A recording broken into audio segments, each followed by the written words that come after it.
opinión independiente.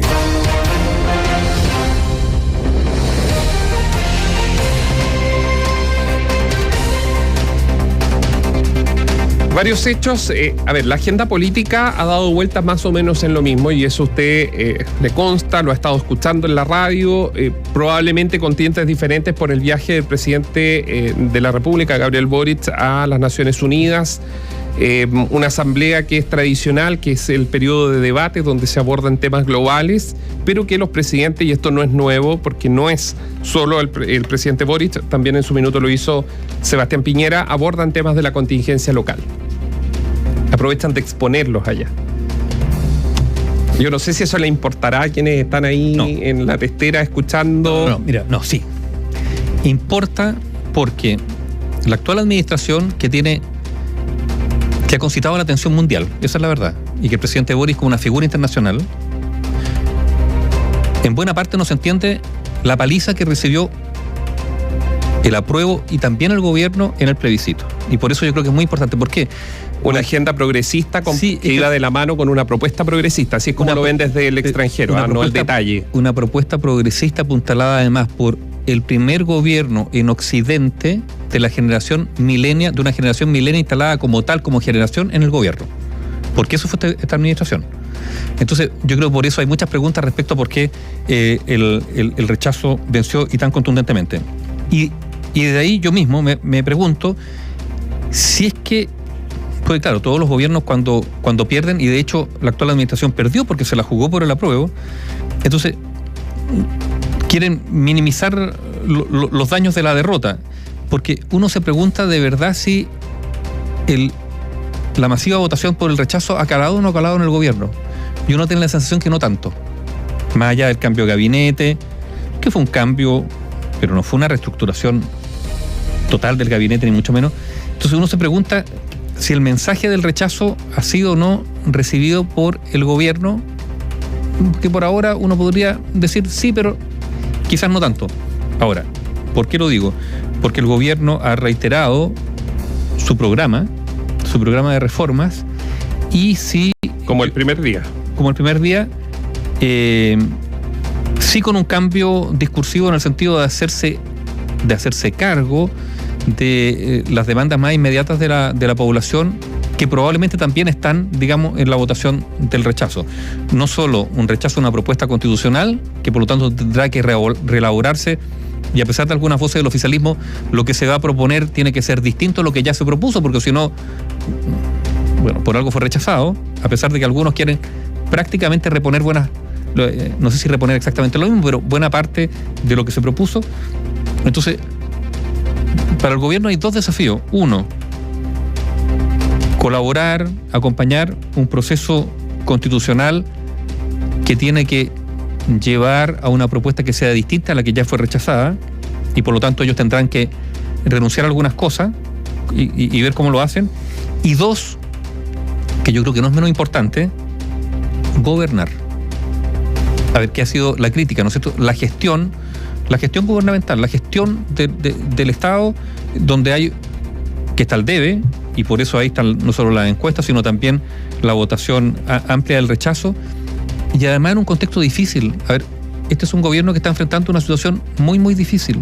Situación económica difícil, las secuelas de la pandemia, las secuelas del estallido, que tuvieron consecuencias económicas, pero no solo económicas, consecuencias también en la confianza de los chilenos, en la convivencia social, que yo creo que se ha deteriorado muchísimo, y eso repercute en sensación de inseguridad, en delincuencia, y todo eso la ciudadanía se lo adjudica como tarea a quien está en el poder. Entonces, este gobierno está, digamos, navegando, como lo dijo el propio presidente, en aguas tormentosas, por la situación económica, por la desconfianza, por las promesas que hizo, que no son fáciles de cumplir, y por un proceso de reforma, que no ha cuajado, y que no va a cuajar rápidamente porque su propuesta constitucional fue rechazada.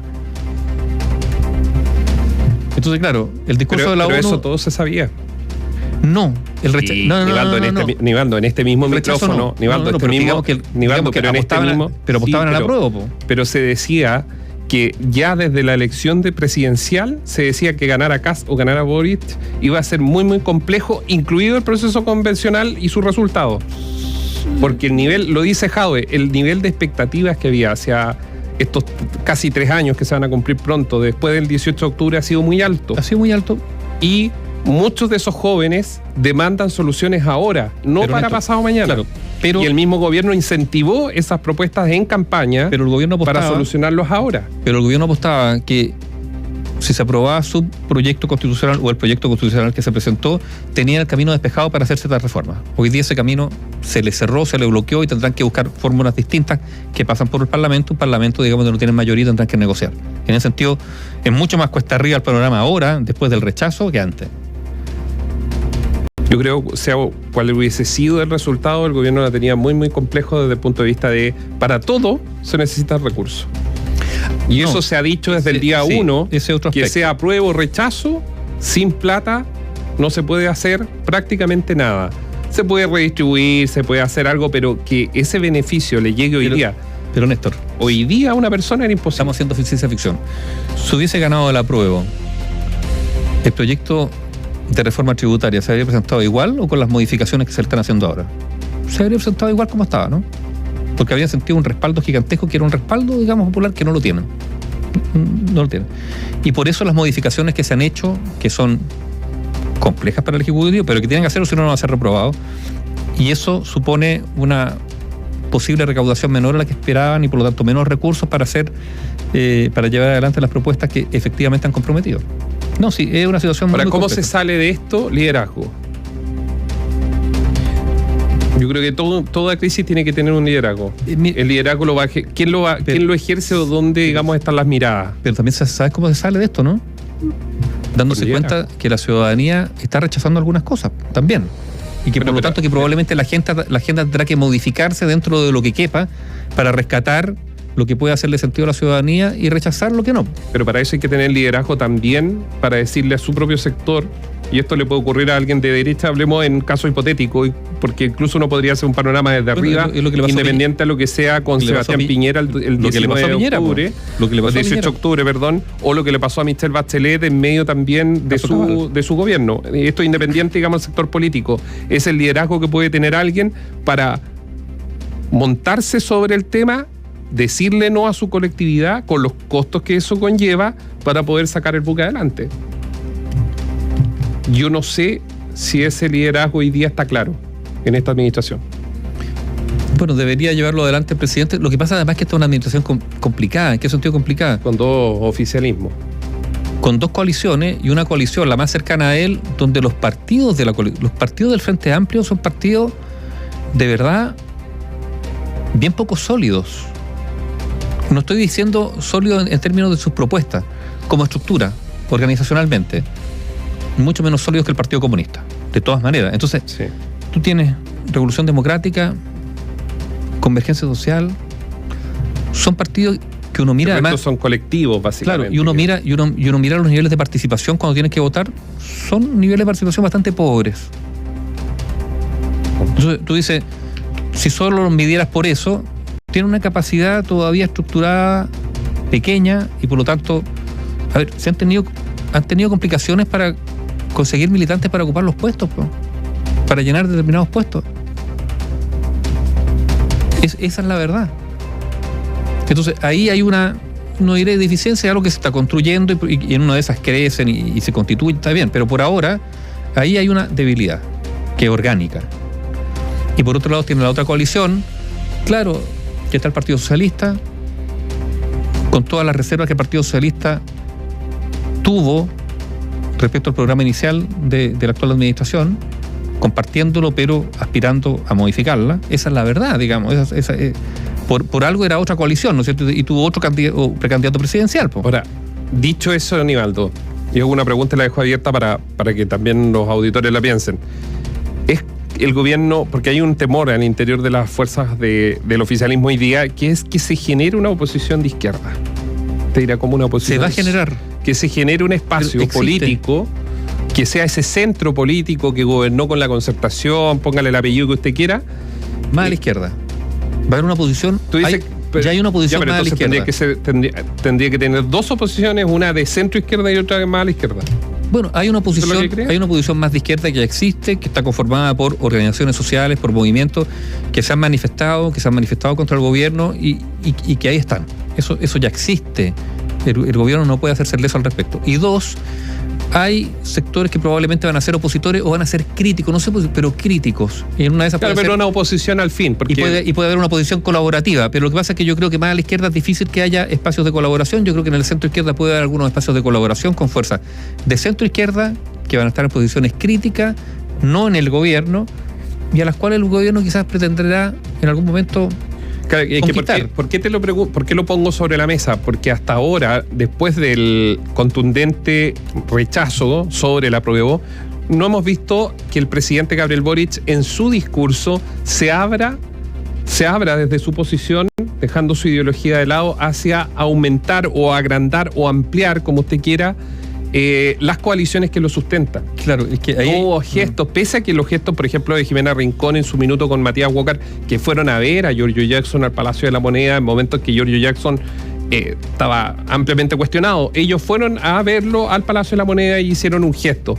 Sin embargo, desde la Moneda tampoco hubo, ni ha habido hasta ahora, ningún tipo de gesto hacia esos sectores de centro izquierda que se desmarcaron y se pasaron al rechazo. Es que tal vez, y no sé si será esta la idea, pero podría serlo, es que el gobierno, más allá de salir a conquistar figuras, trate de conquistar electorado, que no es lo mismo. Y tal vez lo que busque, esto son puras teorías, ¿no es cierto? Busque, que podría ser, ¿no? Ante tantas figuras del mundo político desacreditado, bueno, quizás trate, de más que capturar figuras, trate de sintonizar con ese electorado. Ahora, para eso se requiere efectivamente cambiar, tener agenda política. Pero lo que voy es que no veo, y lo que quiero decir, Nivaldo, es que no veo un cambio en el relato de la construcción de política del gobierno. Bueno, eso sí. Porque hemos visto a Analía tratando de que ha tenido, digamos, le contestan el teléfono y que ha tenido interlocutores y que lo está buscando Analía Uriarte, la nueva ministra de Sexpress, buscando interlocutores en la oposición porque son necesarios. Siempre son necesarios tener con qué conversar, mientras el gobierno se desdibuja dentro de su propio relato. No sé si me explico, es muy complejo. Es que yo creo que el relato tiene que cambiar. Sí, pero mira, ya han pasado ¿cuántos días? Varios días, sí. Por eso te digo que a veces uno tiene la sensación de que no han asumido, digamos, la amplia votación del rechazo. Ahora, lo que yo quiero, para explicar bien lo que yo quería decir antes, que quizás no sea tan interesante capturar, acercarse a determinadas figuras, sino más bien emprender políticas públicas y por lo tanto modificaciones a la propuesta o al programa para ir a encantar más bien a la ciudadanía. Digamos, no a Walker y Rincón, sino más bien un electorado que podría sintonizar con ellos. Pero yo creo que sí, está bien, pero yo no creo que eso se haya visto, no se ha dado ni lo uno ni lo otro. No, ni lo uno, sí, estoy de acuerdo. Ahora, ¿hay equipo político para hacer eso? ¿Lo uno o lo otro? Yo creo que sí. Yo creo que Analía Uriarte, que representa a ese bacheletismo que probablemente está muy en la primera línea con Gabriel Boric, y Carolina Toá, que representa a las usanzas de Ricardo Lagos, al laguismo antiguo, que yo creo que si les dan espacio dentro de, eventualmente ellas podrían avanzar con una agenda mucho más potente para llegar a acuerdos políticos con todos los sectores, incluyendo gestos a otros. Pero yo no sé si el Frente Amplio, el presidente Gabriel Boric, su equipo más cercano, están dispuestos a aceptar como Michelle Bachelet sí lo hizo en el 2015, un realismo sin renuncia. Un cambio en su agenda. Que es el cambio en la agenda y en el relato de lo que ellos han buscado o han soñado desde que están en política hace una década, poner sobre la mesa. Y yo no sé, yo no he visto esas señales. No se han visto. Y por eso digo que es complejo, porque estamos en la recta final, viene el debate presupuestario. Néstor. Ahora el 1 de octubre. Es complejo porque eso puede traducirse en buenos discursos. Estoy pensando en el presidente Boric hoy día en Naciones Unidas. No sé si es bueno, en discurso y no en acción. Por lo tanto, un gobierno quizás inmovilizado, pero que siga parlando. Es que, claro, que es el miedo de algunos de que el presidente que continúe en el diagnóstico, pero no en las soluciones o camino a esas soluciones, porque el presidente no va a tener soluciones para todo, no lo va a tener, no lo tuvieron los últimos 16 años de gobierno que hablaban, usted lo puede buscar, concentración económica, bueno, en 16 años eso no se logró derrocar, ni con reformas tributarias de por medio. Entonces, el temor es que el presidente se quede discursivamente en algo que todos sabemos y compartimos, o sea, que se genera una empatía, porque es obvio lo que está diciendo el presidente en las Naciones Unidas. Yo creo que hay muchos de quienes lo escuchamos, Néstor, que estamos completamente de acuerdo, porque el diagnóstico está ahí, las cifras están ahí, pero los números están ahí. Cuando la situación económica que se ha ido complicando y se va a complicar todavía más, la ciudadanía no va a querer discurso, va a querer soluciones.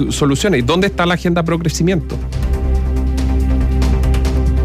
Y la solución a veces pasa efectivamente por recursos y esta administración, o sea, los recursos se gastaron muchísimo, los retiros se hicieron, el país se endeudó, se podrá seguir endeudando, el problema es que cada vez esa plata va a ser más cara, se van a cobrar intereses más altos.